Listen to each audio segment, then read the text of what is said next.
do? It's Analytical Fanboys back again with another episode. I am the Vacuuminator, and I am joined, as always, by my tyrannical co-host, Boingo Rider. Radical Rex. Indeed. Today, we're doing a follow-up to an episode that happened a little bit ago. We're talking about the second volume of Brian K. Vaughan's Saga. Chris, this is your first time reading this material. It's about my third or fourth. So why don't you lead us in your thoughts on this volume? Because I'm assuming anyone who's listening to this has already read it or has at least listened to our episode on the first one. Well, it picks up right off where it left off because, hey, in real time, that only lasted about a month between issue 6 and 7. They're on the ship, and hey, the in-laws have just came about, and boy, are one of them racist. Yep. And so there's some shenanigans with that, with the mom going like, "How could you fucking make an abomination like this?" And he's going like, "That's my fucking kid, ma. That's my babby. Don't insult my babby." And they go on a little wacky adventure on an egg. All the while on the ship, the grandpa-in-law basically goes, "Hey, so I'm about to die, and I care more about the fact that this is my grandchild than the fact that you are from a species that has been trying to kill us for generations. So I'm just gonna make some dope-ass clothes for you guys because, hey, you need it. And give you pressing information by using magic and saying, hey, I'm gonna die soon." Also, fuck tons of backstory and character building. Oh, for everybody. We go more into the main male character's background. We see some more of the Will. Right. Bounty hunter dude. The Will. We get to meet a new character that adds to main character dude's backstory. Gwendolyn, and we see robot dude come about and is investigating, and is damn good investigator because he figured shit out. And we get to see how our two main characters met. And it's a lot of interesting things. There's no direct like, here's an arc to the adventure. It's very much like, no, this is just what's going happening, and there is something of a climactic arc, but it's more of like that episodic kind of like, oh no, what's going to happen now? Where the last volume we read through was very much more, nope, this is a genuine climax of things about to happening more, but like this is a genuine like, okay, release valve, we can breathe some within the story. The first volume is very much an introduction to the world and the characters. This is more getting you used to kind of the format of this book, which is each volume is sort of a theme, but it's all a bunch of disparate stuff that sort of fits into and works with that theme. And in this, it's very much about meetings and buildings and the beginnings of things. And it's also very much about like a parent's relationship to their child, because again, we meet the in-laws and they're a big part of this little thing of the story. It's very much about like, oh, I want to leave something for my grandchild and that kind of thing. But it's also like we meet the author of the book that connected the main characters together and made them go like, you know what? We're not so different, you and I. And he basically goes like, yeah, no, this war wrecked my son so much that he killed himself. This is, and it's technically a spoiler for future volumes, but you could kind of guess based on this. The Will kind of starts his own family here. Yeah, and he's basically adopting the slave girl who was in a prostitution ring and all that kind of stuff. And the computer dude, Prince Robot 5, I think it is. No, it's Prince 4. Robot 4. Prince Robot 4 is basically trying to do his job and is also worrying about like, shit, I'm gonna be a dad soon. I gotta get back home. I'm gonna be a robot dad. I've got PTSD. Oh shit. Yeah. There's a lot about that kind of stuff, and it's very interesting. And It definitely feels like it's much more of like, all right, here's the foundation for things we're going to be diving into more later, but we're going to play into them a little bit here so we can start to get kind of feel our fingers out. Very, very much so. I wouldn't say it's my favorite volume of the series, but it's up there. It's a very, very solid one with a lot of key stuff going on that kind of takes you from, oh, this is interesting, I wanna know more about this, to, oh, this is a legitimately great universe and cast of characters. I want to know where this goes. There's also just a lot of great, like, little tiny elements, because here's the thing. I read all these today. Same. Actually, same, because I've been insanely busy the last couple weeks, because we're recording this the day after Christmas. Yep. Yeah, nope, the day after Christmas, because technically it's 12:05 a.m. Fuck. You have to get up in 6 hours. Yeah, I do. Oh, man. But there's a lot of great little tiny elements. Like, there's foreshadowing that, hey, maybe the world's going to get a little bit better one day when the narrator, who is the young child all grown up, says, hey, I still have a shred of that cloth that Grandpa made for me when I was a baby. I use it as a bookmark, and like that feels like something. It feels to me like it's hinting at a more peaceful time. There's also the sentiment of they know there's outrage and they don't ever expect to be forgiven, but they think in time they'll be forgotten. Yeah. And there's little bits like that. Also, I just want to mention there's a lot of fucking dicks. Oh yeah, this is the volume where they go from let's just show weird imagery to okay, we've established that this is a hard R book now. Let's get some fucking TNA in here. Because like when the robot dude is knocked out for a little bit, he's glitched up. What's on his screen is just fucking gay porn. Mm-hmm. Is that foreshadowing anything? I don't think so, but the series has resumed from the hiatus it was on when we did our first episode, so I'm a few issues behind now. Because if it was like, oh, by the way, he's latently homosexual and is in the closet hiding it from his wife, is like, okay, that's a weird plot twist because he seemed to genuinely care about her in that kind of way. But like, I wouldn't say it's unprecedented. Kind of. I think it's just like what to him is fucked up imagery comes on while he's having his PTSD flashback. Yeah, but it was also in the flashback and on his screen and that kind of thing. Also, the giant Triclops just letting it all hang out there. Yeah. Oh, that was one of those moments when I was first reading this where I hadn't quite gotten used to it yet, and I was like, oh shit, is anyone else in the room? And then there's also just a straight up sex scene at the start of one issue. A very plot important sex scene, but a straight up sex scene nonetheless that I would expect to find on like r/hentai or whatever.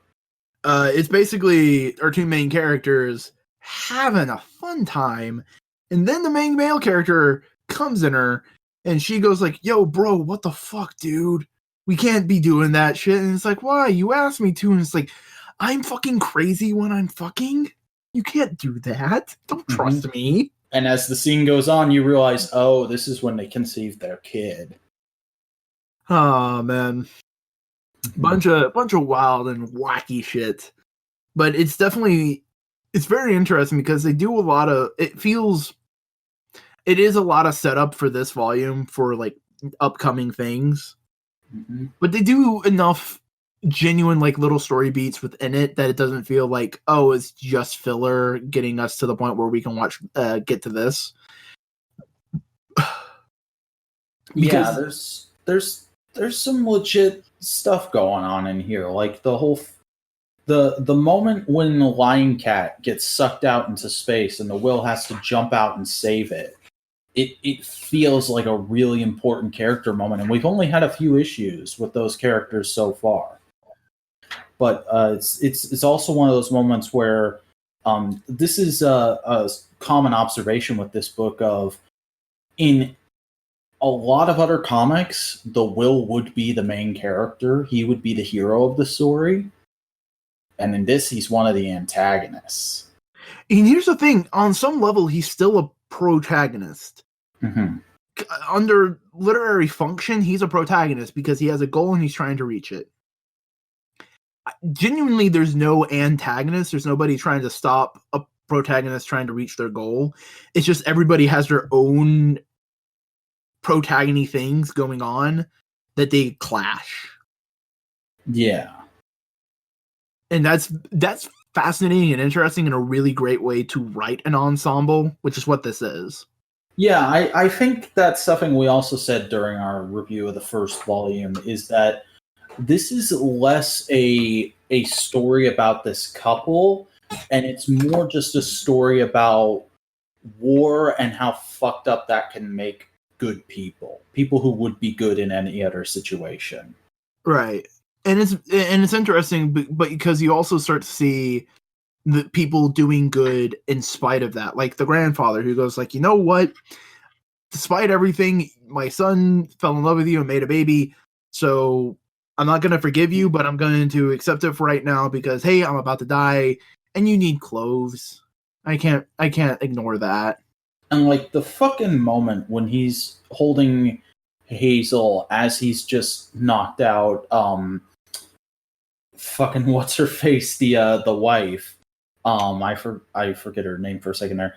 And he's just looking at her and he's going, God damn, you have the most amazing eyes ever, and that's a beautiful fucking name. And it's like, that's the moment when you go from what is this guy's deal? What's he playing to like, oh, he legitimately is a good guy. Like, yeah, his wife's a racist bitch, but he's a good guy. And like, you can look in the flashback of the main male character and when he first saw war, and you could tell, you looking at the mom's face, she was the one who wanted to do this more than the dad. Mm-hmm. The dad just wanted to be like a dad, but she was like, nope, he's gonna know the pain of war at a young age. And like they said at one point, like, he's an armorer. And it's very clear that she cares a lot more about their weapons, which says to me that she fought in the war at one point. So it's two very different ideologies, and yet they came together at some point. And it's interesting because there's also little hints all throughout this of like, yeah, we don't exactly love each other anymore, but we try to do right by each other, and we try to do right by you as our son. It's a very realistic take on a relationship. A lot like Marco and Alana. I remember their names. A lot like them. And I also just really like the flashbacks to Marco and Alana meeting and falling in love in this, because even though it's this weird sci-fi prison shit, it feels so true to life, where you see young Alana and she's very, very doe-eyed and very impressionable looking, and she's reading this book, which they say a few times like what the book is supposed to be like and what it's supposed to be about, and we get a few excerpts.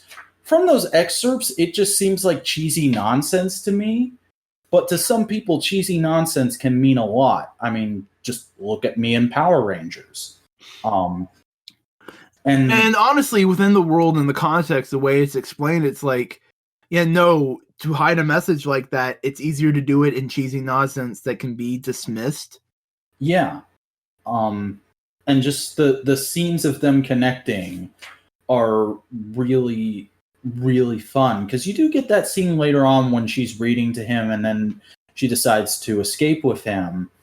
But then there's also the great subversion of expectations in the first flashback, where she just fucking hits him in the face with the butt of her rifle and tells him to shut the fuck up. That's so good. And I love that we don't get all of the beats. We don't show how they went from that to reading the book to each other. It's just like you're supposed to figure that out and connect the dots in your head. Yep. Art's still really fantastic. Yeah. One thing I definitely do want to talk about, and we haven't touched on her much, but I fucking love Gwendolyn's design. I think she has the best character design in the book so far at this point. It's really good. I also like the fact that she's barefoot. I don't know why. It's not like a fetishy thing. It's just more of like, oh, that's a unique character trait that kind of sets her apart in the world. Mm-hmm. And I love her fro. It's a good fro. Yeah. Fros are fucking awesome. They do not get enough credit as like one of the top tier hot girl hair designs. Yeah. Natural hair in general just needs to be more well loved and respected thing amongst any race. Mm-hmm. Also, she's just like, I like how she is a tsundere, yet they don't play it up all the time. Yeah. And it's all, you also see the genuine like heartbreak of like, yeah, he's, what the fuck did my ex-boyfriend do? It's kind of like, it's wrong kind of betrayal, but you can see the betrayal. Mm-hmm. It's like, no, I don't care about him, but clearly she does. Yeah. Clearly this is not about her job. It's all about getting revenge. It's a lot of good stuff. And at the end of this volume, it is 1 year worth of comics. So, mm-hmm. And clearly they wanted to end it on a big cliffhanger. And do you think they earned it? Because in my opinion, it was a little odd. Like, just on this read through, I'd never noticed it before, but they kind of jump ahead just to have that cliffhanger when it feels like there should be one or two more issues before that. To me, it feels like this is the situation, and the next two issues are going to be like, and here's how we got here. Okay. I haven't read ahead. That's what it feels like, though. Do you want me to tell you? Sure. It is. Okay, cool. I was just saying, taking this volume in a vacuum, I realized it feels that way, and it's a bit odd. However, it's a great cliffhanger, and the bulk of that whole issue, when it's just Prince Robot and the author having a conversation about his ideology, so interesting. Probably the most actual gripping dialogue in this comic. Especially with the way the author's kind of... Go ahead. Especially with the author kind of like dismissing of like, you mean that drivel? The thing I made for a paycheck after a divorce? Mm-hmm. And that adds so much more. That adds a whole other layer to it once you know the reveal. Because and it was intentional that he did do it as. So it's such good shit. Yeah, it's good. It's top notch, high quality. Mm-hmm. So, do you want to do volume 3, or do you think you're good now? I think we're at the point where, much like Invincible, I much rather read it on my own time, because I'm now at that place where, you know what, some drama seems good to me. It's not like a thing I'm gonna balk my head at. All right, well, that's pretty good, because there's some stuff coming up that I am looking forward to getting to hear your thoughts on. But I guess that'll happen when it happens. So, in due time. You want to tell me what you've been up to during this? Oh, no, wait. There's something we need to do first. It's late, so I'm a bit forgetful. But we need to find out what we're going to talk about on the next episode. Are you ready to do that? Sure, let's do it. All right, let me get the thing set up real quick, because that's how much I forgot. That's okay. I mean, hey, we can always stall for time. Time for stalls. Do do do do do do do do do do do. And next time on Analytical Fanboys, we will be talking about Oingo Boingo Only a Lad. Ooh, this is the first album from Oingo Boingo from when they reformatted from a performance art troupe to when Danny Elfman took over the band and turned it into a new wave phenomenon. This is Only a Lad. And it has some of the bigger hits of Oingo Boingo's career. I'm genuinely kind of excited for this because you built them up to me for a long time, and I have heard Private Life, and Private Life really did shoot up there for me as like one of the best songs I've ever heard, like including the video in that. The video for Private Life is fucking fantastic. So, and and half of my moniker comes from Oingo Boingo. Yeah, I'm super interested to see what more of their work is like. So this should be a fun episode. Alrighty. But for now, why don't you tell me what you've been doing this week? Well, this week has been the holiday season. So yes, it has been a enjoyable, non-denominational festive time period. So I didn't get a ton of things done, but I did get some specific things done. But musically, I've just been diving more into the industrial side of things. So some more Rammstein, Static X, Power Man 5000, more of that kind of stuff. Just to kind of counteract some of the Christmas Carol-y, overly joyful things. Just kind of like, I needed something there. So like when I've been helping out, doing some dishes, wrapping some presents, it's like, you know what? I want some thumping German yelled in my ears. Nice. I didn't get much of a chance to read anything because we being with family, it's kind of rude to just be reading, going away like that. So not much there. But I did watch some stuff. Christmas Day, me and the family watched the Santa Claus 1 and 2. Hey, I did the same thing. Hey, it's good holiday fluff. Nothing to focus on. I haven't watched anything he's done recently, but I'm a fucking huge classic Tim Allen fan. Classic Tim Allen was great before he started opening his mouth and making you go like, oh, okay. You know, I don't want to be one of those people, but when he got political, it really did go downhill. Because I love the first season of Last Man Standing. The second season, they started doing more political episodes, and it got really uncomfortable. Yeah. But then I also watched Star Wars Episode 9. So, Chris, what's the verdict? It is fantastic. I really enjoyed it. Holy shit!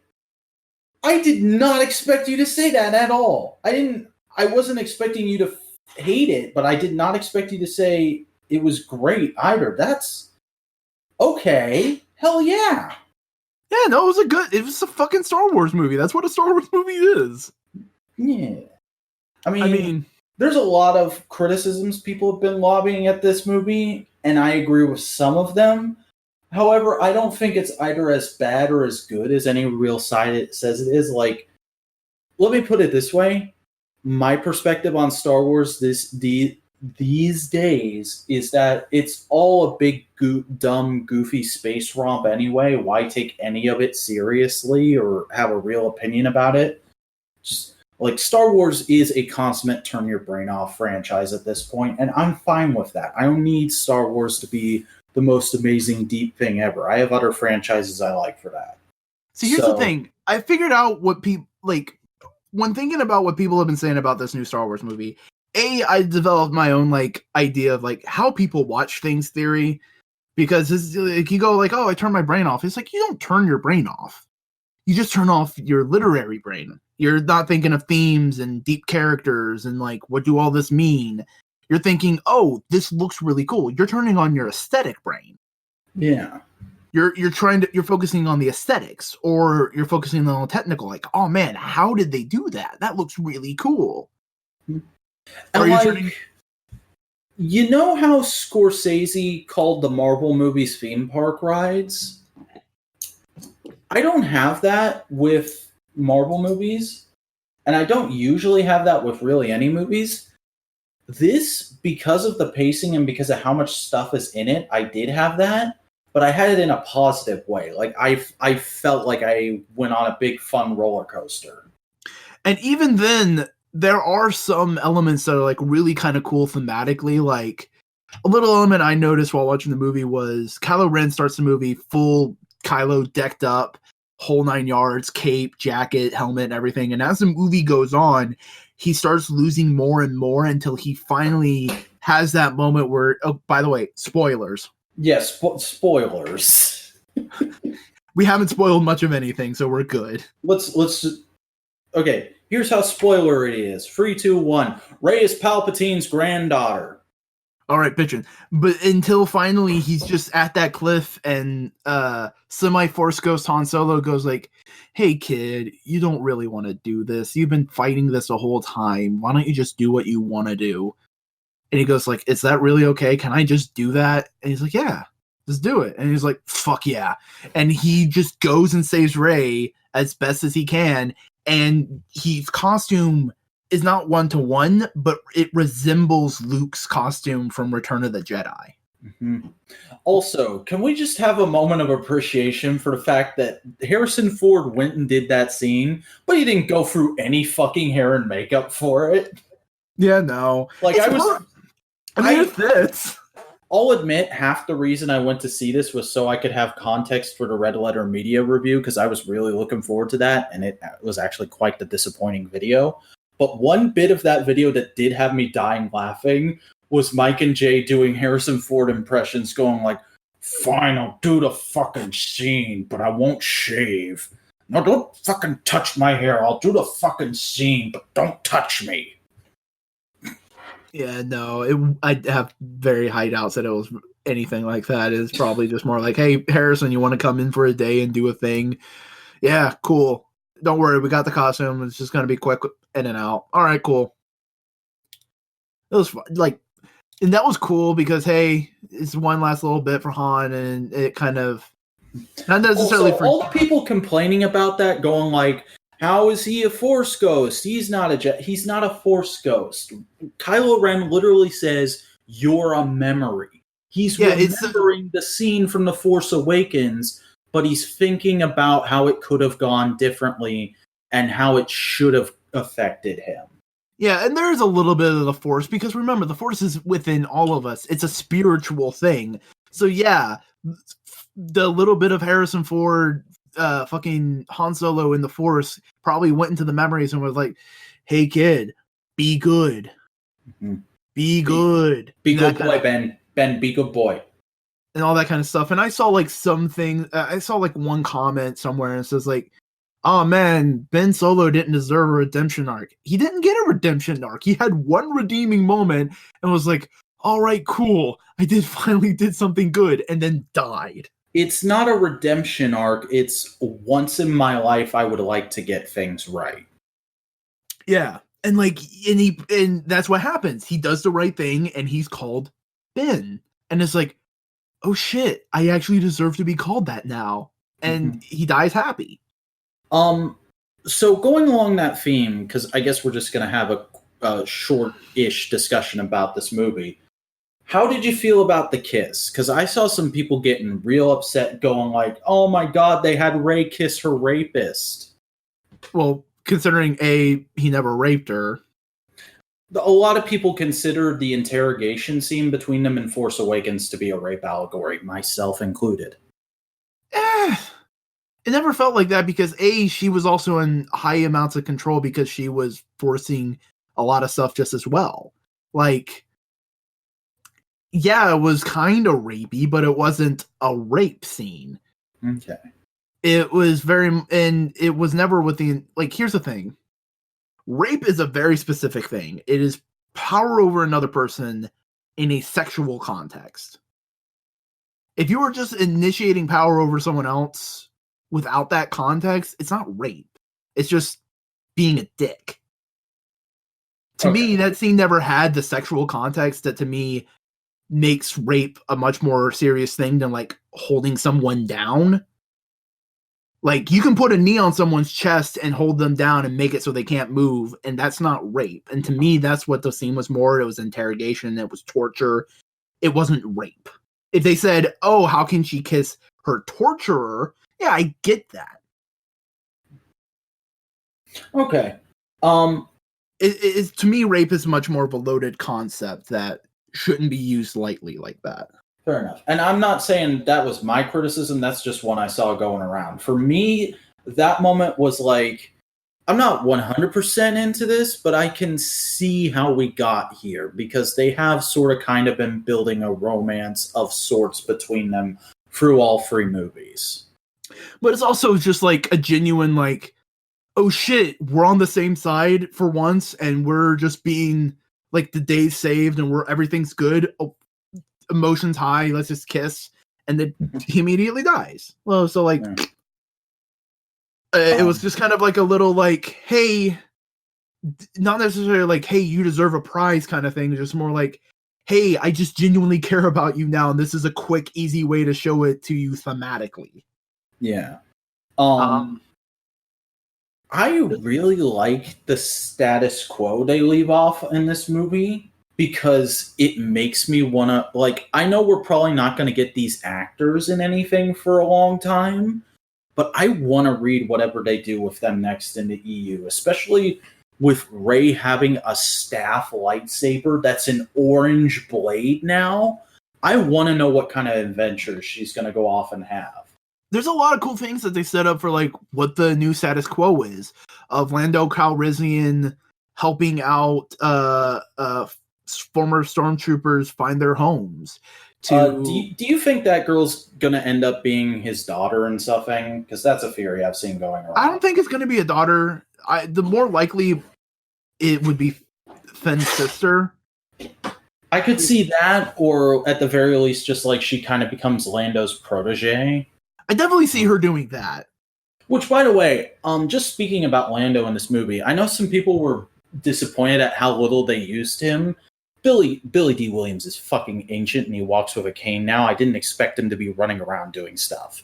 Yeah, no. They used him just enough to also go like, hey, I also was like an observer to the trio. They were awesome dudes. Like, I understand and respect it, and I can give you a different perspective of them because of the fact that you had to deal with them for so long. You kind of lose a certain ideal of them, and like I can go like, no, dudes, they were like this too. I wasn't super into him in the later part of the movie just because he felt sort of like an afterthought in those scenes, though I get that there was nothing really to do with him there. I mean, he was a pilot. He was helping. On the scene on the desert world, I really enjoyed that little moment because A, it's fucking homaging a toy commercial, and B, we get him talking about like, oh yeah, I came with Luke on the adventure where he was looking for this thing, and I've been just sort of standing guard ever since. That felt very EU Lando to me, because in the old extended universe, it was kind of a running joke that Lando would keep getting new business investments and trying to start a new life for himself away from the rebellion. And then Luke or Han would come calling and be like, hey, I need your help with a thing. And he'd be like, God damn it, all right. Since you asked, there's a lot of great little elements in this movie that I genuinely enjoyed. Mm-hmm.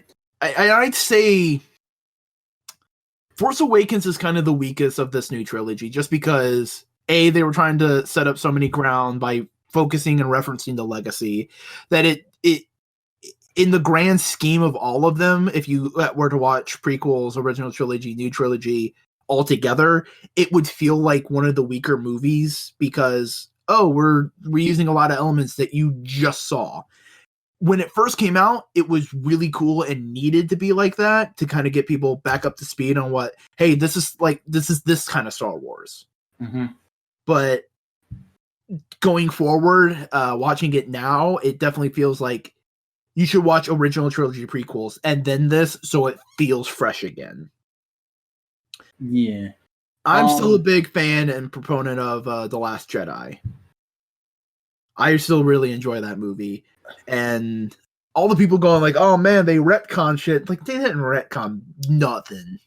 They didn't retcon anything, but they sidestepped a whole lot of things that were introduced in that movie. But there's like a difference. Yeah, but people were going like, oh man, they retconned the whole, you came from nobody thing. With the fact that she's Palpatine's granddaughter. No, that's a Star Wars trope. Vader... He's a fucking liar. Obi-Wan said you killed my father. There was like that's the thing that started the whole trilogy. Is like Obi-Wan said, no, Darth Vader killed your father.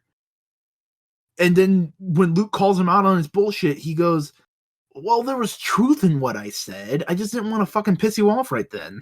I think all we needed to do to make that scene work better was to have Kylo say, well, what I said was true from a certain point of view. Yeah, that's essentially what he was doing, was like, yeah, no, your parents wanted to be nobodies, because if they weren't, you would have been killed. You know, that kind of thing. Like, so to me, that whole thing kind of lines up. And yeah, it kind of, some people are going like, yeah, but it ruins the whole, oh, she came from nothing. It's like, no. I also just generally the whole thing of Rey's lineage, how it works out in this movie. I do feel like it's a little out of left field to reveal that she's a Palpatine in this. However, I don't see how they could have done it any other way after the way Last Jedi left things. And also, I just find the idea that Darth Sidious fucked hilarious. See, to me, I understand, oh, granddaughter, it just makes it more immediate.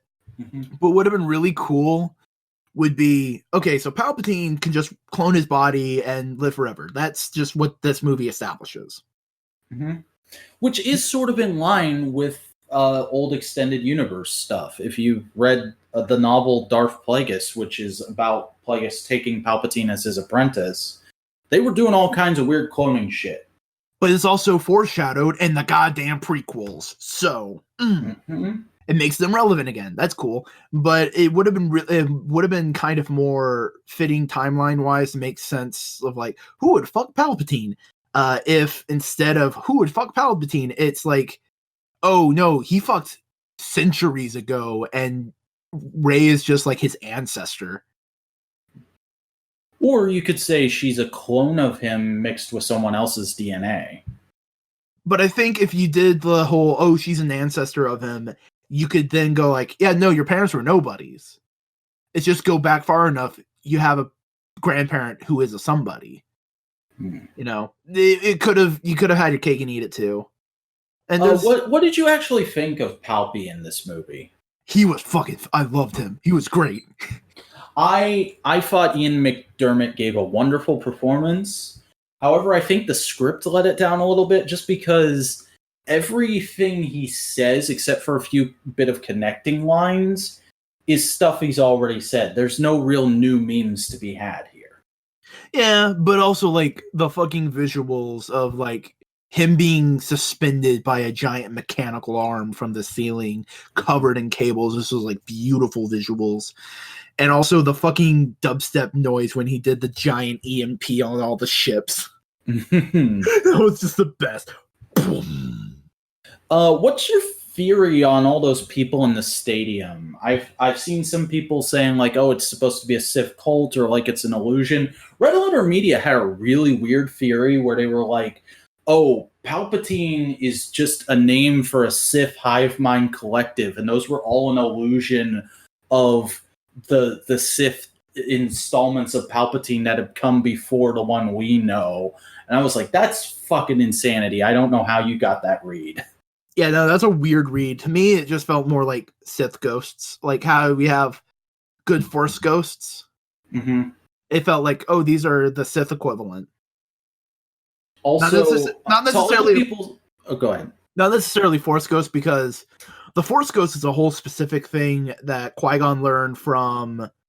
Remember the blind Force dude from Rogue One? Kinda. Well, he is of a specific religious sect that worships the Force that are not Jedi and Sith. And they have some specific Force powers themselves. And Qui-Gon learned how to become a Force Ghost from them. Okay. So I'm not saying like those were Force ghosts, but they were something equivalent to Force specters, Force thingamajigs. That's what I feel, especially because when Rey kind of like did the final blow thing, all the robes kind of disappeared and kind of fluttered to the ground. Mm-hmm. Oh yeah, I wanted to say to all the people who were complaining, like, "Oh, where'd he get all the Star Destroyers from?" There was like a line about him manifesting them. How does that work? Like, I don't have an explanation, but also it's Star Wars. It's a goofy sci-fi space thing. Not everything has to be explained. He's a wizard. That's what the Jedi and the Sith are. They're wizards. Mm-hmm. Like, the only complaint I could kind of agree with there is, like, it's a little lazy to have them just be old Star Destroyers with Death Star cannons mounted on them. Yeah. But only, like, a little bit. Yeah, but it also is, like, the ultimate, like, ramped up. It's the final step in that kind of weapon. It's like, oh, now it can just go anywhere right when you need it to. Yeah. There was just, like, I can understand some people saying the pacing of the movie was a little off. And I was like, yeah, the pacing's a little off, but the pacing in fucking New Hope was a little off. It was like... The pacing in any Star Wars movie is a little off. Like, every Star Wars movie has that weird detour moment. Even this movie does, with, like... It's important to the plot, but the fucking snake scene feels like a weird detour. Yeah. I remember what we're talking about. The underground snake where Rey healed its wound. Mm-hmm. Setting up that, you can transfer life force and heal people. Can I just say, like, one of my favorite things in the movie, too, was getting to finally see Rey, Finn, and Poe interact together on screen. All at the same time, yeah, because... Like, those actors work so well together, and it makes me... Like, I understand why it had to happen, but I'm so irritated it took this long for it to happen. But also like how they kind of kept it with what we've been seeing in the movie, which is Finn and Rey are really good friends. Finn and Poe are really good friends. And Finn's just kind of the connecting force between them. And Rey and Poe haven't really interacted a ton. But now that they're a trio... That first scene when they get back and Rey and Poe are bickering was so good. I was like... Oh my god, that's it. That's the dynamic. It's my boyfriend and my best friend don't get along, but I just want them to get along. I love it. Oh yeah. It's so good. It's perfect. Which, by the way, I think that's my one big complaint with the movie. Why couldn't Finn and Poe just have been gay? They could have, but I feel like if you wanted to do that, because to me, any kind of romantic subplot needs to actually genuinely be set up, and like it needs to have more than just like, oh, they really get along and they care about each other. Like there needs to be another element to a setup of a relationship for it then to become a romantic one. I have the same complaint with a lot of straight romantic subplots in movies. Like, here's the thing: I've never shipped Finn and Poe, but in this movie, it felt like they were trying so hard to sidestep that. Where, like, because J.J. Abrams didn't create Rose and he clearly doesn't like her, he had Finn friend zone her super hard at the beginning of the movie. But then all throughout the movie, we're teasing Finn saying, Rey, I love you, and never fucking pay that off. That's one thing. That's another thing I could complain about with this movie is that's a plot line that goes nowhere. And then we have an entire subplot just to show that Poe has a big old case of the not gays. I mean, don't get me wrong, I like the character we get out of it, but it's really weird that we went so far out of our way to give Poe a case of the not gays and also be like, yeah, you know how he was a really unique character in that he's the third member of the Triad, but he's really devoted to the Resistance, and we already pre-established in comics and stuff that he's always been that way. His parents were rebel fighter pilots, and he just grew up around those people. Now, this is the one legit retcon in this movie. We're retconning those comics to say that he was a spice runner years ago. I mean, he could have grew up with the rebellion and then just kind of like became a spice runner for a bit. Like, oh shit, the rebellion's this cell of the rebellion's kind of gone to shit. Something happened. I need to make money somehow. Fuck. Let me just go sell drugs. And I don't doubt the novel or comic miniseries they put out to explain it will be that way. It just feels a little awkward, especially when he had his own ongoing, which was about him putting together the Resistance Air Force and being like a major founding force of the Resistance. Yeah. No, and like here's the thing, Star Wars is always about retcons. Yeah. Like people go like, "Oh, this is weird," and all the retcons, bruh. Dude, Luke and Leia, that's a retcon. Mm-hmm. Like, why do you think there's a Force ghost? It's because they wanted to have Obi-Wan Kenobi come back and explain bullshit. I was like, hey, by the way, this is actually like this, and this is actually like this. Don't worry about it. Anything I complain about with this movie is like, it bothered me, but also I'm fine with it and I accept it because I'm not toxic and I stopped being this invested with Star Wars after I saw how vitriolic the fan base could get in response to The Last Jedi. Because I will remind people, I did not dislike or like The Last Jedi. I thought it was an okay movie with a lot of little niggling problems for me personally. But in the greater context now, I think a lot of things kind of like massage. I'm not saying that you shouldn't not dislike them. I'm just saying like now that we have an end, you can go like, okay, I see where everything was kind of going. I don't know if you saw, but also over the last week, Linkara put out a 3-part review of the comic adaptation of Last Jedi, and he loves that movie. So he was like explaining it from the viewpoint of somebody who enjoys the movie. He was explaining the plot that way, but he was also doing it without stopping every 5 seconds to go, and if you disagree with me, you're a racist, sexist piece of shit. So to hear that viewpoint without that vitriolic statement thrown in every few minutes was like, oh, okay, I get it. I get where people are coming from now. I can see why you would like this movie. I don't entirely disagree. You haven't completely brought me around to the viewpoint, but I get why people think this movie works now. And I can sort of get in that mindset when I'm watching Star Wars. What's the thing I was about to say? I was about to say a thing. Oh, and honestly, I think I've kind of gotten to the point where I agree with Movie Bob with his opinion on what Star Wars is. Star Wars is like pizza. Even bad Star Wars is still fucking Star Wars. Mm-hmm. Like, again, I didn't love The Last Jedi. The problems I had with it really stuck out to me at the time, but there were also some scenes in that movie I had a lot of fun with. And he used the example of like I stopped liking. I didn't want my personality to be the prequels suck. It's like, yeah, thinking of these movies as like something as a hill to die on is like kind of dumb and not worth it.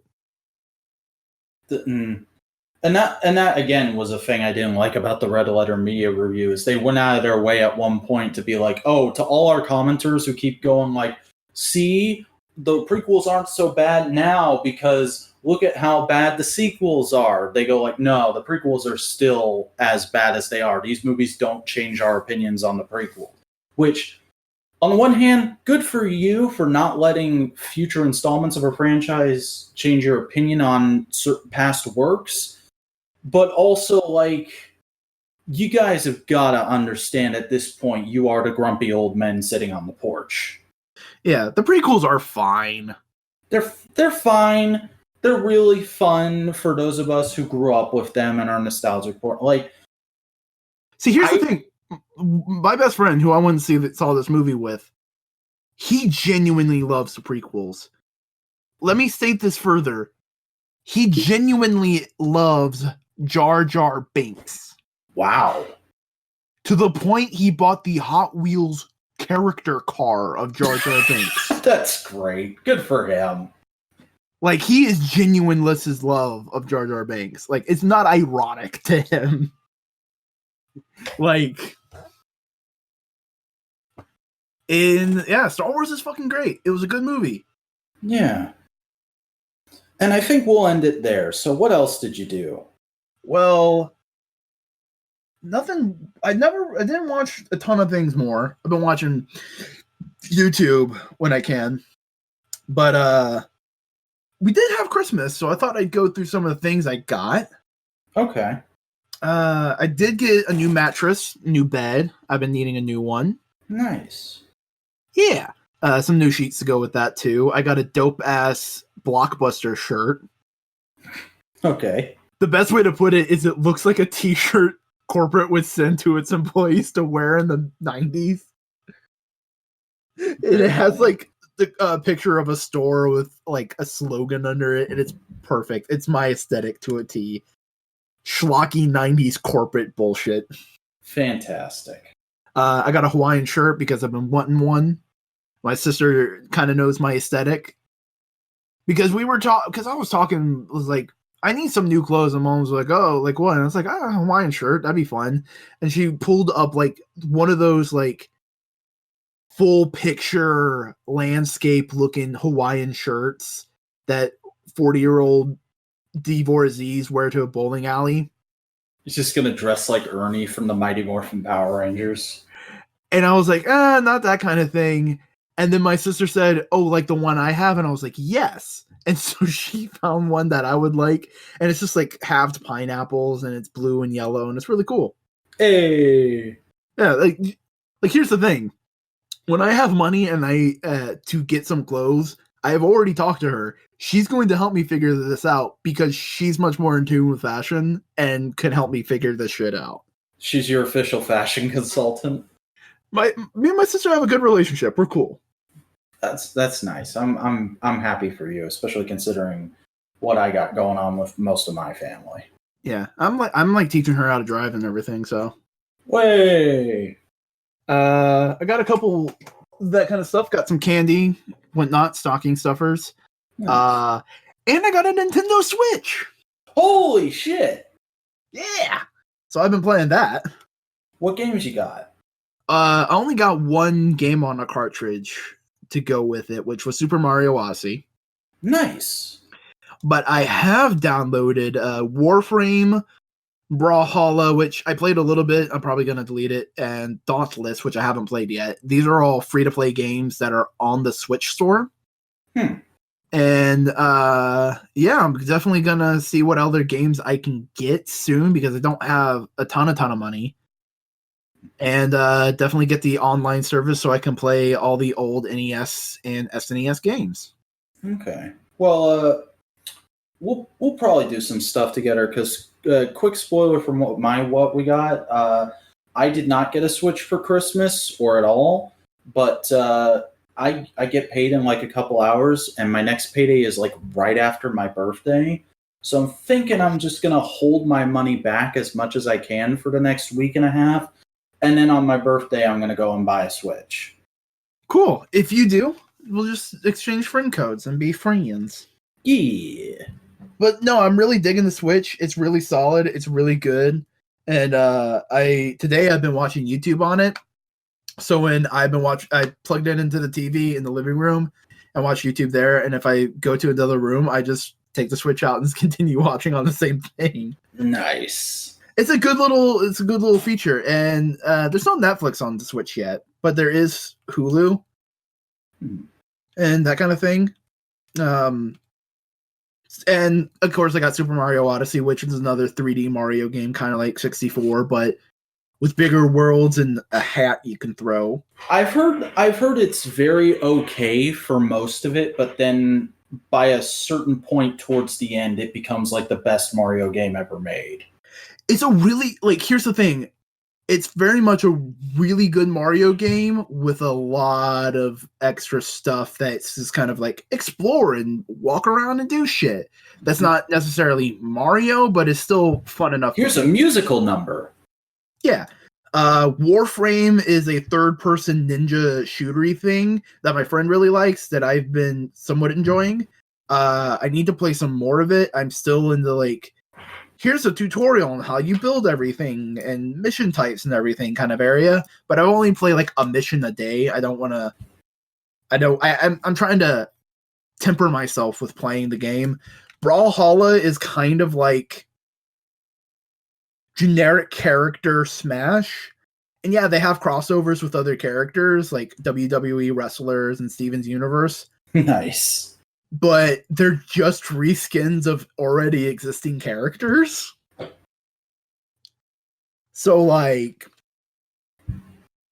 whatever. And I haven't played any Dauntless, but I think it's kind of like Monster Hunter. But I haven't played it yet. So,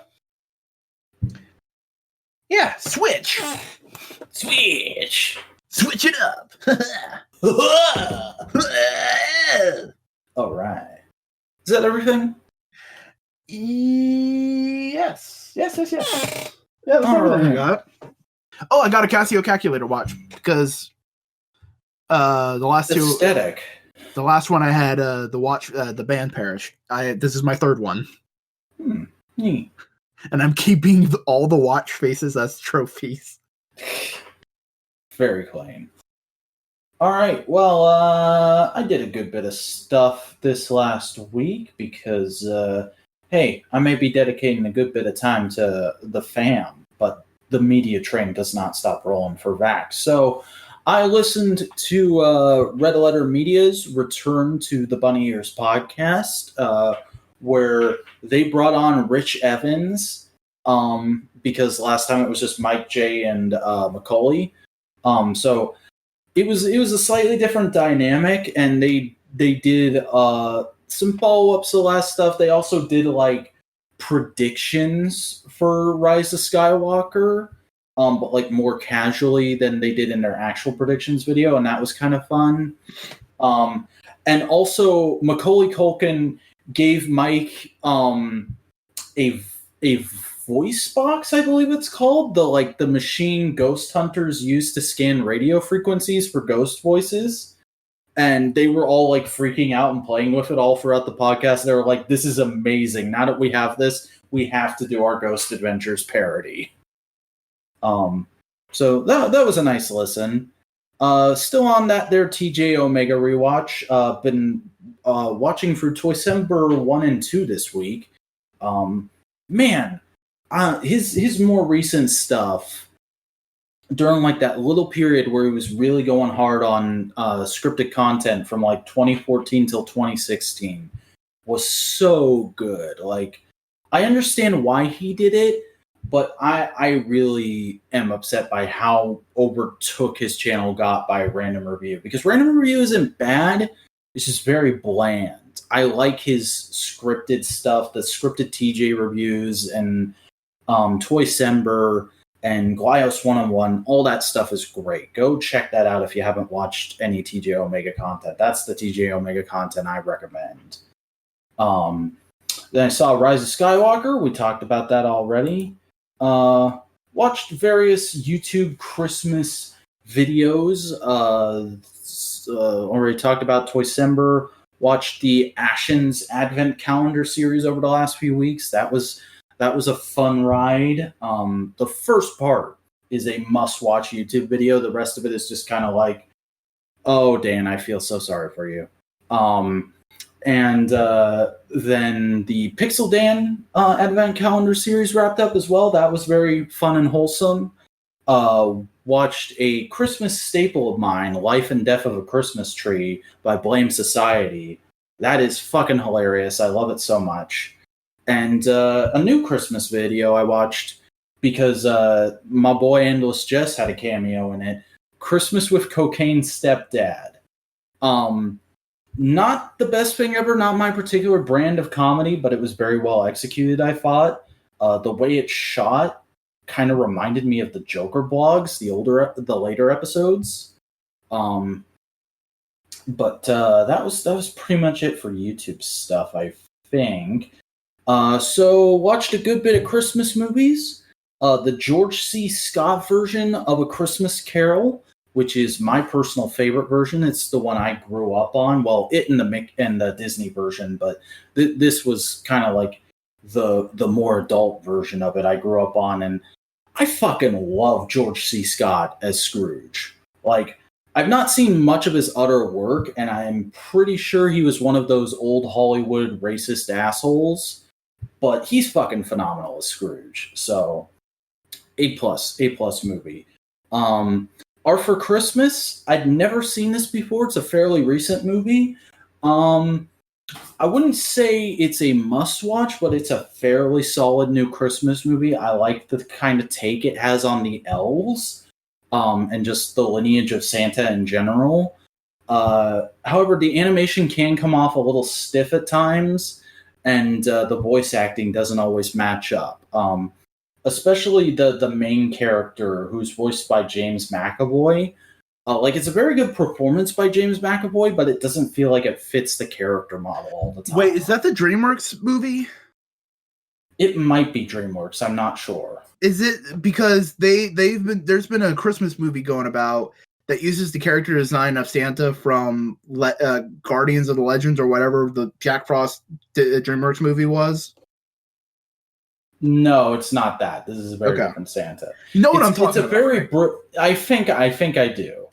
It's a very British movie too. The entire cast, I think, is European. And they use a lot of the British terms too. Like the title itself is a play on Father Christmas. Bad Santa, also watched that for the first time, and wow, it is not my cup of tea. Yeah. If they had redeemed his character a whole lot more in the third act, I probably would have liked it. But so much of the movie is just wallowing in filth, and that's not good for a Christmas movie. I get what it's going for, but it's not your dad's Christmas movie. Yeah. And like Billy Bob Thornton's a great actor. He really sells the role, but it's just not for me. Die Hard. I'd never seen Die Hard before. It's okay. I do not agree that it's a Christmas movie. It is totally a Christmas movie. It's a movie that takes place at Christmas. Okay, tell me what are themes that are in a Christmas movie? I know where you're going with this. This is how it was pitched to me that I should watch the movie this year. I understand that viewpoint. I can see it. I do not agree with it. Christmas is about togetherness and coming together and family and dude, that's what Die Hard's about. It's about fucking fighting for someone you care about. Yeah, it's a good movie. I think it's a very good movie. I just don't think it's a movie that I would watch in the idea of I want to watch a Christmas thing. Okay, fine. Be boring. Dude, do you know how basic white guy saying Die Hard is your favorite Christmas movie has become? That's me not liking it as a Christmas movie is not a boring take. It's, if anything, it's the definition of a hot take. I expect to get angry comments about this. Kamen Rider Drive, episodes 10 and 11, they're a little Christmas two-parter, which this has become a tradition for me because I just love how fucking relatable this episode is. Because for those of you who don't know, the plot of the episode is that Kamen Rider Drive, his birthday is Christmas Eve. So he's like, he really hates Christmas because people always try to give him a combined Christmas and birthday present.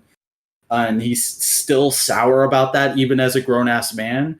And it's like, as somebody whose birthday is like 2.5 weeks after Christmas, and people still try and pull that shit with him, I feel ya, brah. Also, the end scene with where it's like the first real hint you get that him and Kiriko are gonna hook up is really cute. Yep. At least my birthday's in April, so hey. Then I watched my personal favorite episode of The Twilight Zone, which happens to also be their Christmas special, Night of the Meek. Which I didn't realize it until I was watching it this year, but it's basically Bad Santa if Bad Santa was the version of Bad Santa I want Bad Santa to be. How many more times are you going to say Bad Santa? No more times, because we're never talking about that movie again. It's pretty bad. Santa? Fuck you.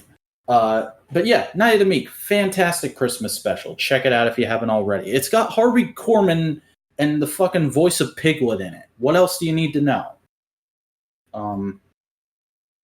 Then I watched the Doctor Who version of A Christmas Carol, which was the one Doctor Who Christmas episode I'd never seen. Just kind of missed it that year. And it's not great, but it's an interesting take on it. It's less we're straight up doing A Christmas Carol and more like we're doing something that's in the spirit of that. And the way they get to doing that makes sense because the Doctor's already a pre-established Charles Dickens fanboy, so it makes sense he'd come up with doing A Christmas Carol as a plan to try and fix something. I do think it's a little awkward where we kind of end up with the character who's playing the role of Scrooge in this story at the end of it. Like I'd have to majorly spoil the episode to say what happens with him at the end, but the status quo they leave him with is like this is a bit awkward, and like I get the point of the episode is that it's okay for things to be bad from time to time as long as you're good through and through, but it's just weird that the Doctor would leave someone like that. Power Rangers Zeo, A Season to Remember. Probably my favorite Power Rangers Christmas episode. It's really solid because it's not only a Christmas episode, it's about all the winter holidays, and it's about like we need to get along and share community and whatnot. The core fucking message of Power Rangers expressed through the holidays. It's good stuff. The Muppet Christmas Carol.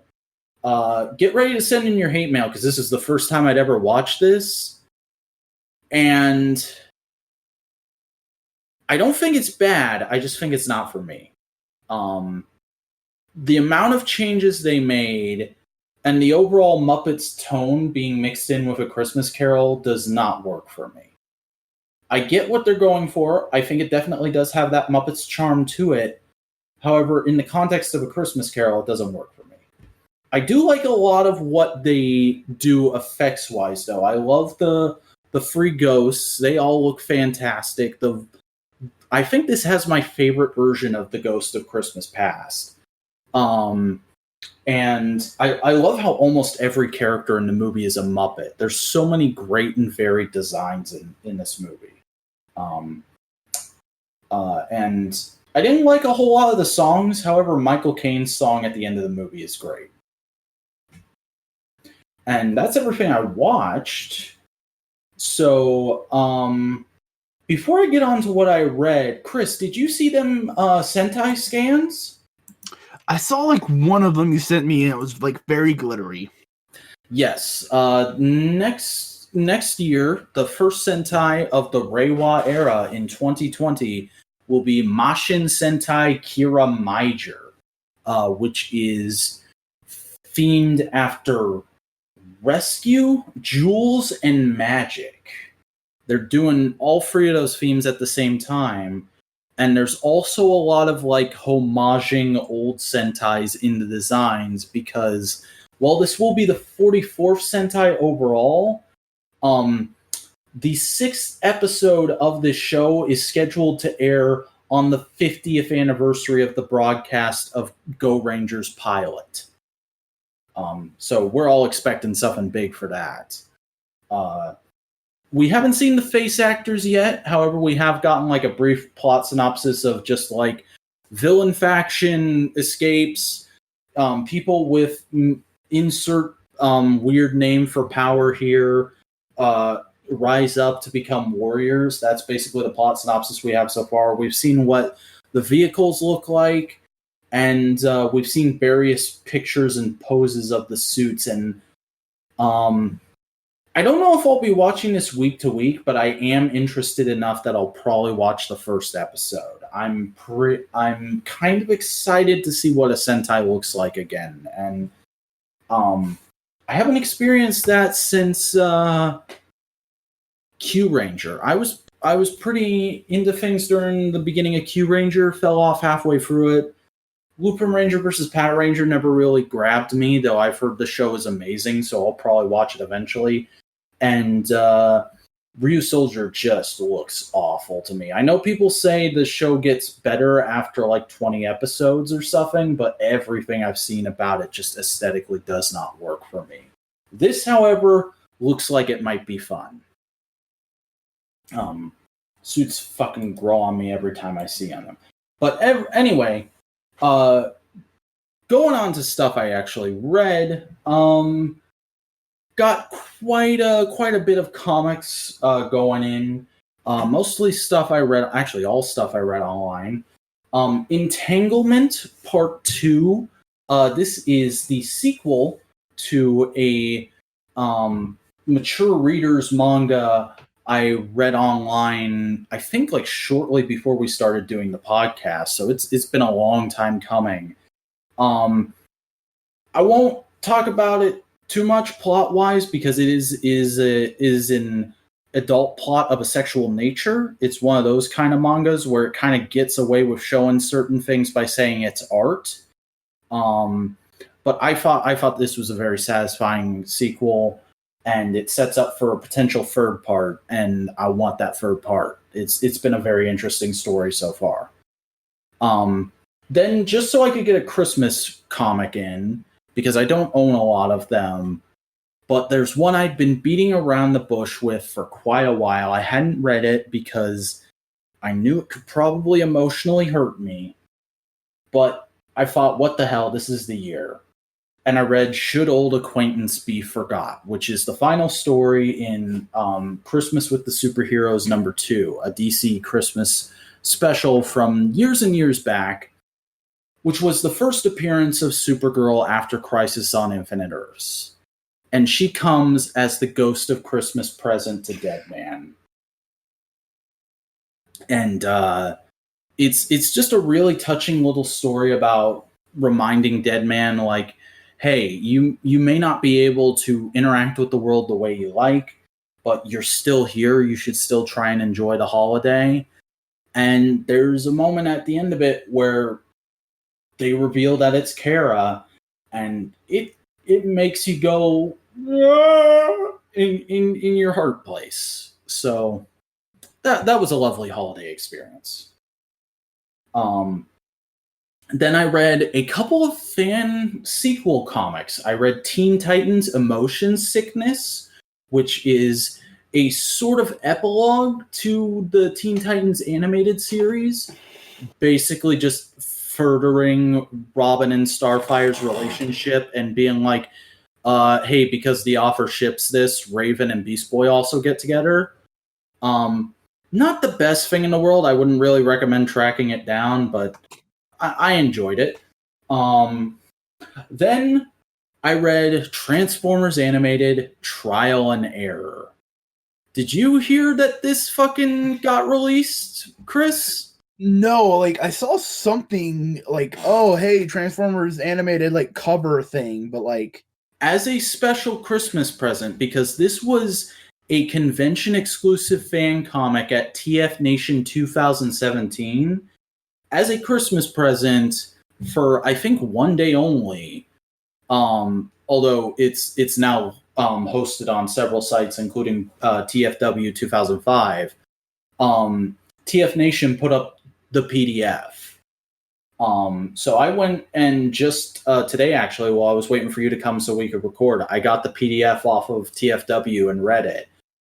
And it's not the most satisfying sequel ever, but then again, I never was the biggest animated fan ever, so I don't know if I'm a good judge of that. Like, just to quickly go over it, my opinion of animated is it's not great. It's really good. It's not great. It's not what I would consider to be a great Transformer story. It is, however, a really good cartoon. And this follows through on a lot of things. It explains a lot of things. It does feel a bit rushed in places.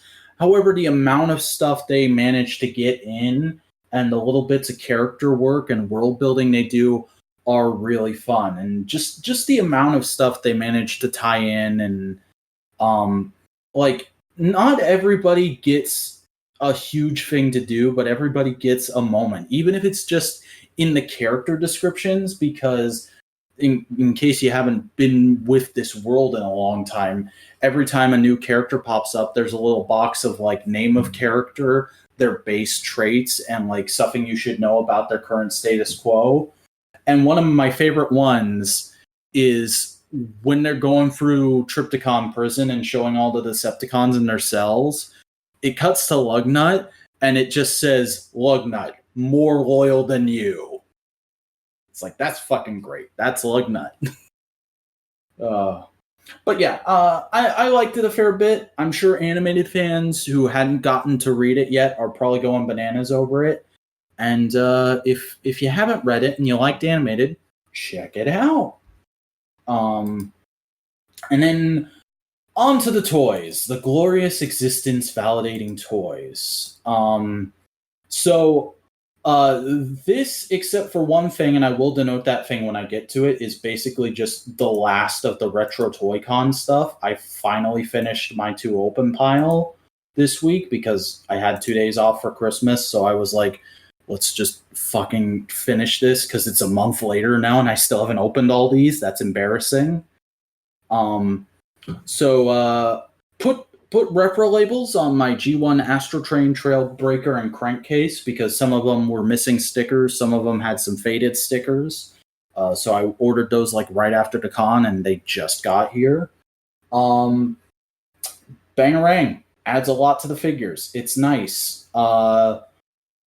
G1 Inferno. I got a G1 Inferno at the con, and it's the commemorative edition, so it was in box. I hadn't gotten the chance to mess with it yet.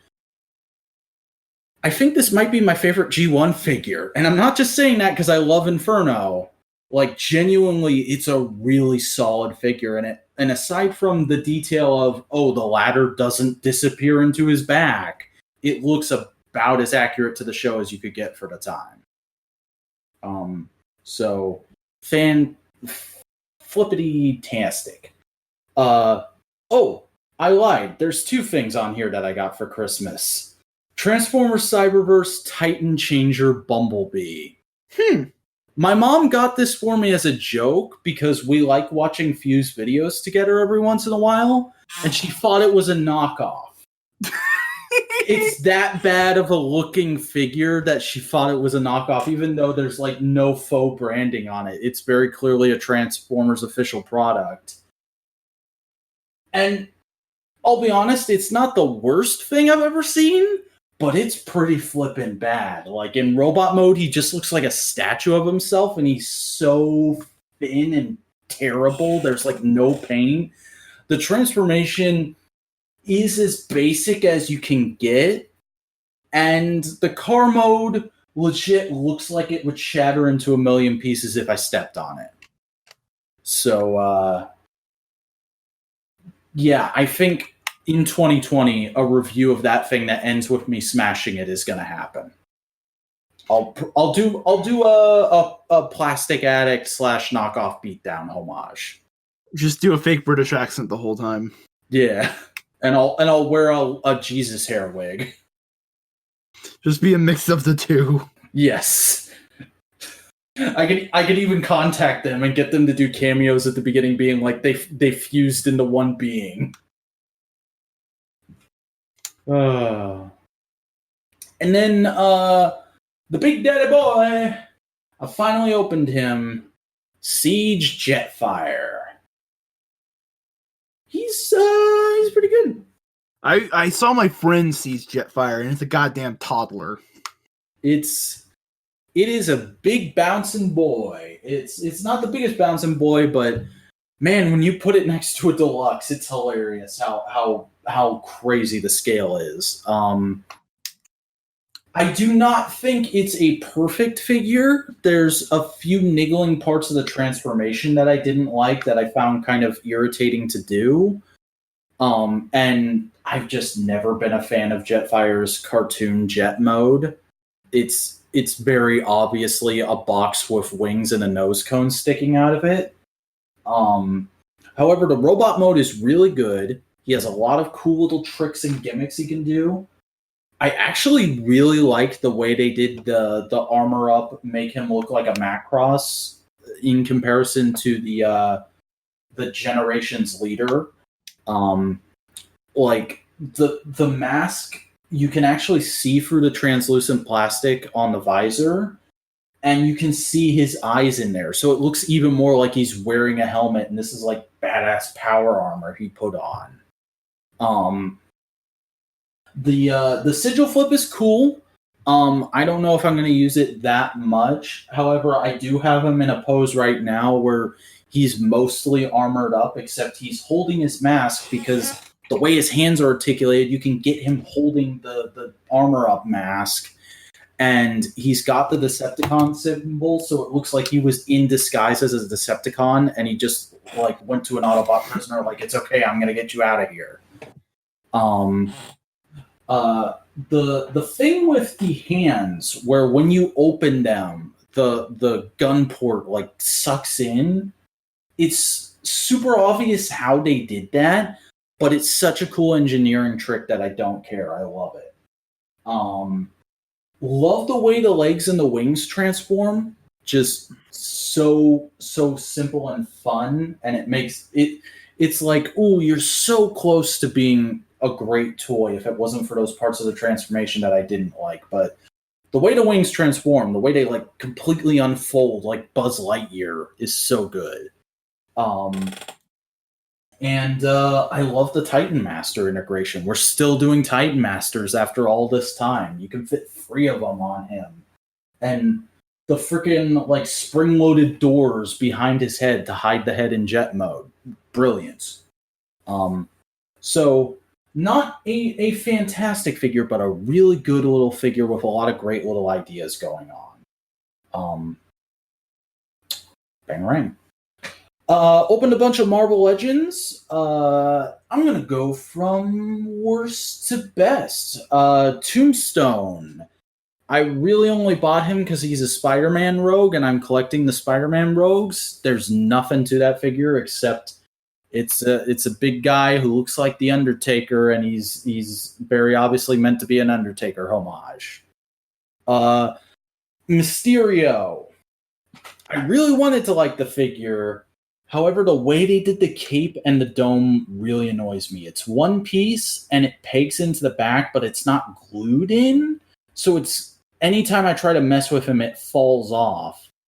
And the skull face they did underneath the dome is cool, but I wish it was a different color plastic from the dome so that you could more clearly see it when the dome is on. Doc Ock.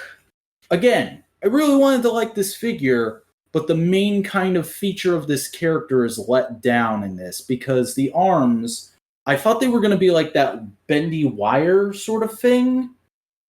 No, they're just rubber that's stuck in this pose, and you can kind of bend them into another one. You could probably do the boiling water into the freezer trick to get them into a different pose, but as it is, they're kind of stuck in the pose they come in out of the box. And I know there's like third-party arms and a mod you can do and all this stuff to improve the arms. However, that doesn't fix it out of the box. Out of the box, those arms aren't great, and when you're making a Doc Ock figure, you really got to do something good with the arms. Like, either put a bendy wire in there or make them jointed. So that's my whole thing. Otherwise, it's a really solid figure, though. I like the actual human body. It's a good new buck that they can use for things. Is it the classic chubby Doc Ock?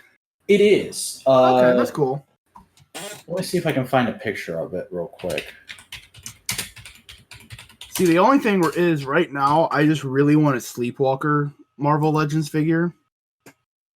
But that's probably never going to happen.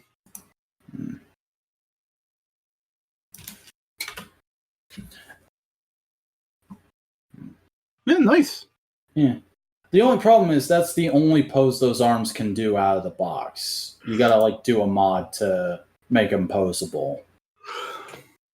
And from what I've read, it's kind of an expensive mod, so I'm not super keen on doing that just yet. The Green Goblin. I would call this frustratingly almost good. Like it is good on a conceptual level. However, I had a few problems with it that I think are a figure-to-figure thing. Mainly that the hands won't stay pegged in on mine. I have to have the wrists pointed sort of up, otherwise they'll just instantly fall out. Something about the plastic tolerances does not work on mine. Also, the glider could have been a little bigger. It looks kind of small. Which era Goblin is it, though? It's classic Goblin. Yeah, the glider in the classic Goblin was always kind of small, though. That's true. It's just in my head. It's the classic Green Goblin, but with a big-ass glider. I mean, the first appearance of Goblin, he only had a broom. I always forget that shit. Here's a picture of Gobby. Yeah, I mean, if you had him like in a with a stand and the thing pointed a little bit more, so it's kind of like a V, that's about what it looked like in the classic 60s comic. Yeah, I think that's the problem, is just that I don't have access to a good stand for it yet. But like with a stand and him kind of crouching over, holding a bomb in one hand, head tilted. Yeah, that's a good figure. Yeah. The 80 Years Deadpool, which is basically their classic Deadpool, but with a more metallic paint job. I didn't really have any preference on which version of Deadpool I was going to get at Retro Toy Con. I just knew I was getting a Marvel Legends Deadpool, so that one was the cheapest one there, and it also happened to be the newest version of Deadpool, so I was like, yeah, I'll grab that. And it's a really solid little figure. It's kind of hard to do a bad Deadpool figure, so there's not much I could say except like everything you would expect from a Marvel Legends Deadpool is here. Do Spider-Man add pouches? Yep, and he's got 2 Uzis, a big ass rifle, a pistol, and his 2 katanas. The only thing he's missing is a chimichanga, which I think came with the original release of this figure. But I'm fine not having the chimichanga. And then Invincible Iron Man, which is based off of the recent Brian Michael Bendis run. I bought it just because it's a comic Iron Man figure with a Tony Stark head, but it's very clearly styled after movie Robert Downey Jr. Iron Man. So it's a nice halfway between the two. Well, I mean, not RDJ. Tony Stark in the comics has looked like RDJ since 2008, so. Yeah. I really fucking like this figure. I was surprised at how much I like the figure. It can do just about everything you want an Iron Man figure to do. The Tony Stark head does not look awkward on it at all. Are you able to do the hold the helmet pose? He does the hold the helmet pose. He does the Iron Man landing pose. He has removable hands and effects parts, so you can do repulsor blasts. Those hands also peg into his feet, so you can pose him like he's flying. He comes with a big-ass arm cannon that I think he uses in that book, but I like it just because it reminds me of the 6-inch Iron Man 2 figures, which I had a couple of when I was younger. And you can clip that onto his arm. It doesn't damage the paint at all, and it's not a spring-loaded missile, but the effects parts for repulsor blast can go in there. It's just a super versatile little figure with perfect articulation. It's not going above and beyond, but it's not also not lacking anything. It's just exactly what you want out of an Iron Man figure, especially if, like me, you're a fan of both the movie and the comic versions of the character. So would highly recommend picking that thing up.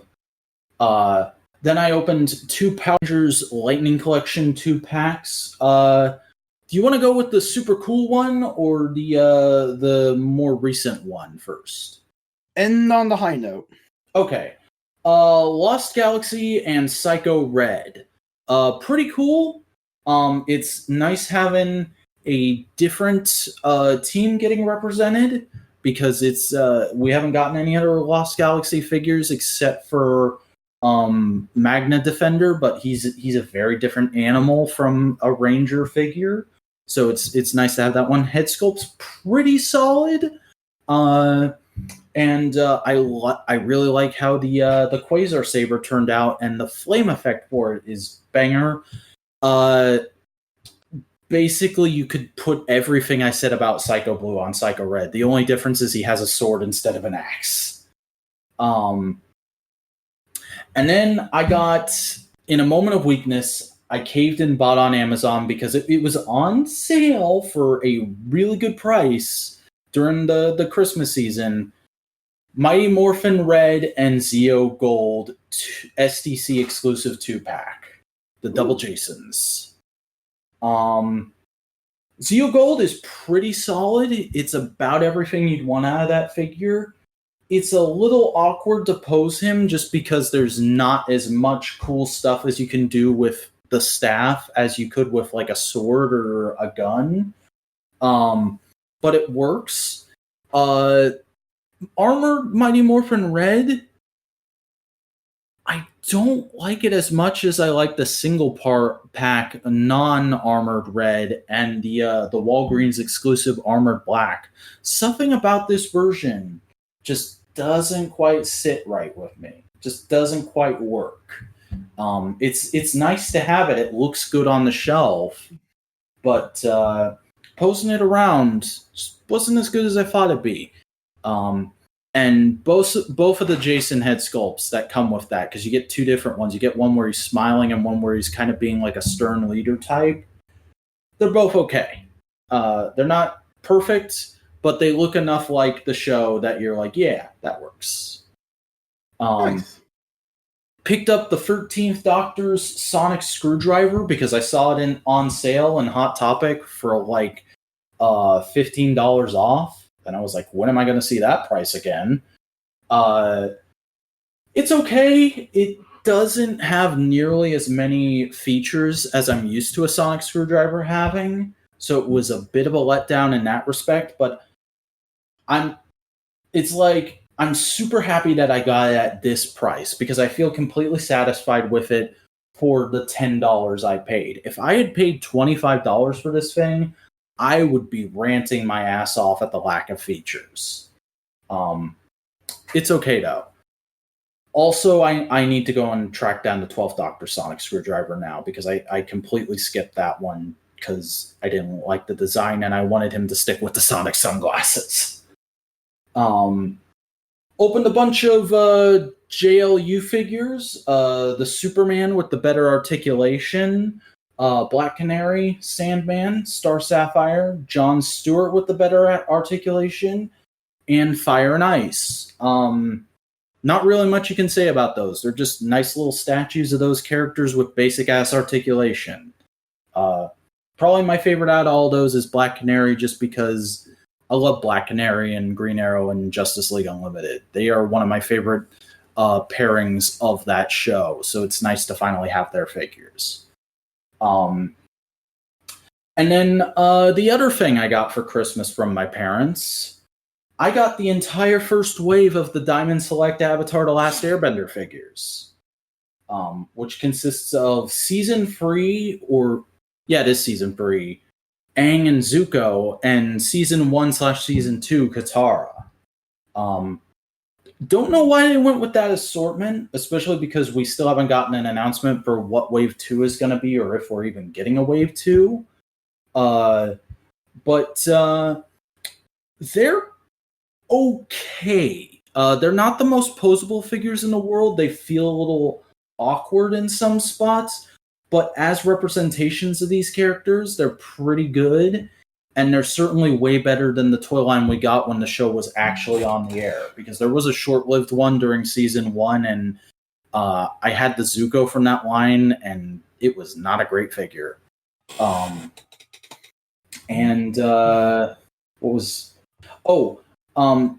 seem like there's any reused parts on them except for maybe one or two hands. Because they're all different heights. They've all got a lot of specifically molded clothing and body parts, like rubber things going over them. just because of the way the outfits in that show work. And also, I was messing around with them, and I was like, I know I can't put Aang's hands on anybody else because he has his tattoos, but could I put one of Zuko's hands on Katara because they have swappable hands? And it doesn't work because they actually paid really good attention to detail and gave each figure a different skin tone, which I thought was super cool. You don't see that in toy lines too often. And then the last thing this week, which was also the final thing from Retro Toy Con, the DC Direct 1/6 scale deluxe classic Supergirl, which is a very odd figure for me. Just because I'm not into 1/6 scale stuff. I've never felt any need to get into that except for maybe one or two Hot Toys when I was younger and couldn't afford them. So I really only bought this because A, it's a Supergirl, and B, I found it at the con and I didn't know that existed. Like I've done tons of research into Supergirl merchandise and like just been like, ooh, I want to get that. Ooh, I want to get that. I'd never seen this thing before, so I was kind of like, well, it's here and it looks pretty good. I should just go ahead and grab it. So I did, and I only just it was yesterday. I opened it, and as a first experience with a 1/6 scale figure, I can see why people like these. However, I don't think I'm going to touch this thing very much. Like, just the way it's made and with all the actual cloth parts interacting with joints, I'm super scared of getting something hooked on a joint and, like, tearing the outfit to shreds. Especially because she's wearing what's, I think, is supposed to be stockings, or just like flesh-toned cloth on her legs to hide the joints. But anytime you move her legs, like, it almost gets caught in there, and it's terrifying to do so. So I kind of just messed with her for a minute, took out her accessories, see what they were like, and then put her on the stand, put her with the other Supergirls, and it's like, I'm not touching this anymore. I do really like the Streaky she came with. Probably the best Streaky figure I've seen so far. And her accessories are something you can use with pretty much any figure. So that's nice. She comes with like a metal chain and a girder with a bendy wire in it, so you can do the whole like bending steel Superman Supergirl pose with the figure. And she has swappable hands, but I'm probably never going to swap those hands out. It's cool to have those accessories for props now, though. And that is everything I did this week. So, Chris, one last time, before the end of the year, at least for us, I'm sure this is probably a few weeks into the year for them, why don't you tell everyone who you are and where your shit's at? I'm Chris Boingo Writer Gaston. I do video editorials on the YouTube. You can find me at my channel, Boingo Writer. Link to that is probably in the description. Speaking of links in the descriptions, there's one for my Twitter at Boingo_Writer and Instagram, Boingo_Writer. You can join my Discord server. A link to that. Guess where it's at? Is it on my face? This is this description. That makes more sense. Well, I am Simeon the Vacuuminator Scott. I'm a toy reviewer. I review toys on the tubes of you. Currently, I'm doing a series of GoBots reviews, and I'm also about to do my top 10 toy finds of 2019. So be sure to check those out over on my channel, youtube.com/thevacuuminator, VACUUMINATOR. And you can follow me on the social media, Twitter and Instagram at The Vacuuminator. And that'll do it for this episode of Analytical Fanboys. We hope you have enjoyed the episode. And if you did, please consider subscribing to the Modular Media channel and getting access to all our videos as they come out. Also, don't forget to ring that bell so you really know when stuff comes out. And if you want to listen to the show on the go, download MP3s from the Google Drive folder linked in the video description. You can also follow us on Twitter and subscribe to our subreddit for updates on the podcast as it's happening. That's the Twitter, which is at the Modular Media, and the subreddit, which is r/modular media. However, as I'm starting to stumble over my words, I think that'll do it for this episode. So we will see you next time when we'll be discussing Only a Lad by Oingo Boingo. Writer. Oh!